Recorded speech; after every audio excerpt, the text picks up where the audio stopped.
좀 안아줄래?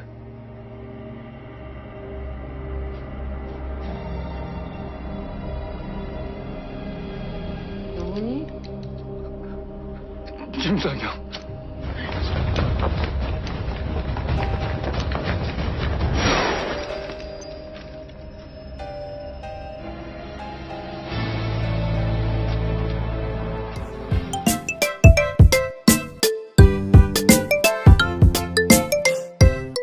Seseorang yang mengancam Hakim Song lewat panggilan telepon rupanya adalah pegawai bengkel yang memperbaiki ban Hoyong.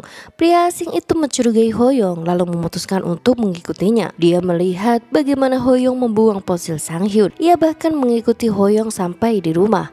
Hari berikutnya, ia tahu masalah yang terjadi saat melihat kabar meninggalnya Sang Hyun di TV. Pria itu meminta uang tutup mulut pada Hakim Song jika tak ingin masalah itu sampai ke telinga Kim Kang Hun.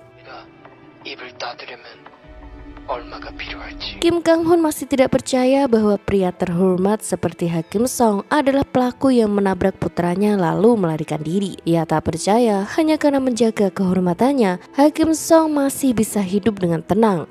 Kang Hun juga mulai membayangkan kejadian saat Hakim Song meninggalkan Sang Hyun hingga tewas.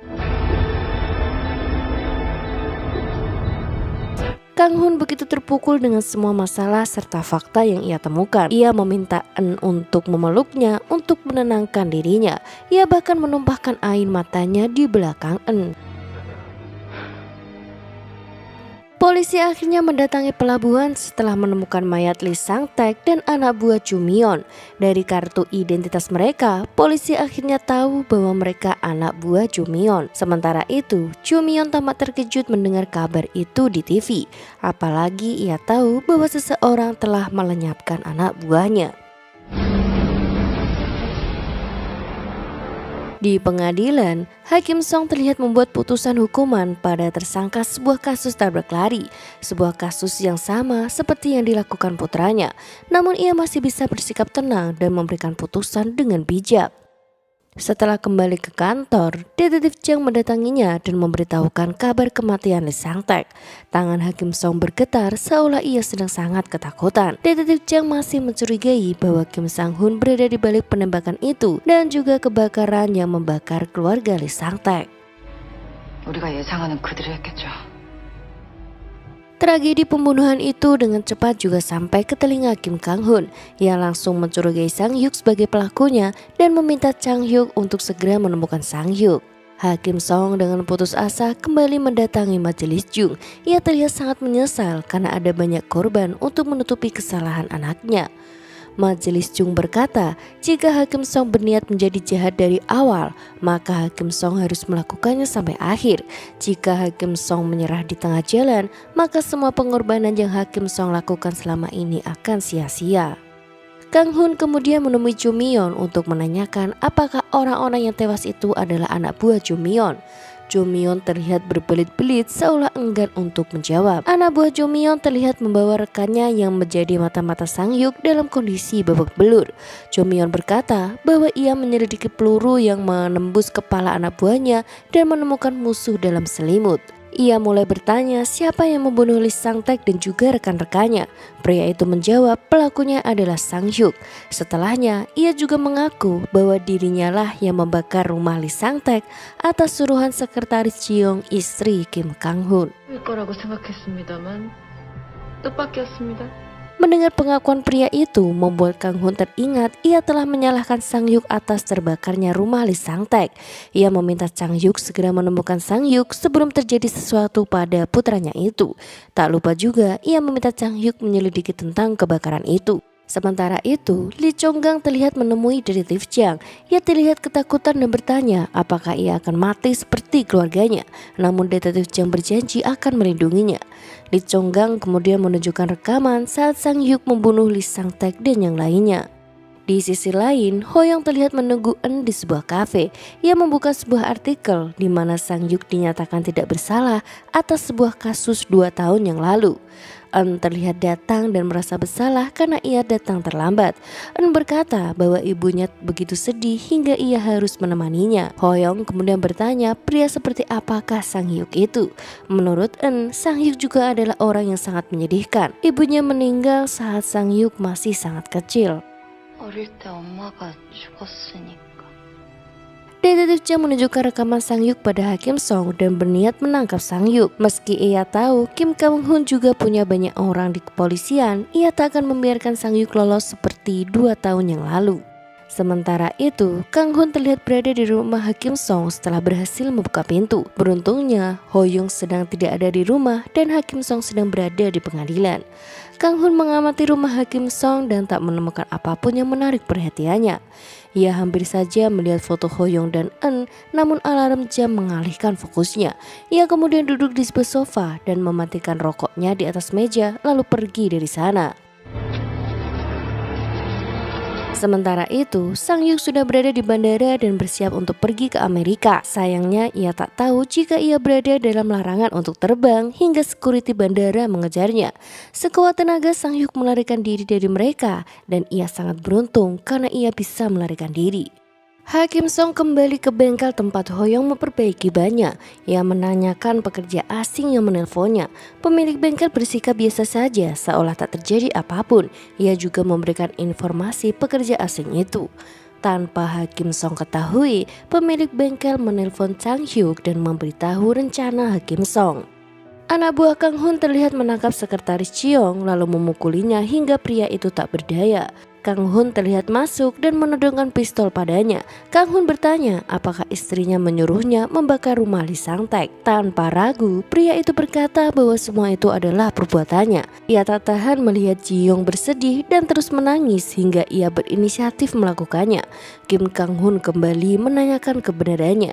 Hingga di pertanyaan ketiga, pria itu tampak ketakutan lalu menyebut nama istri Kang Hoon. Belum sempat ia melanjutkan ucapannya, Kang Hoon telah lebih dulu menembaknya. 사모님께서 그렇게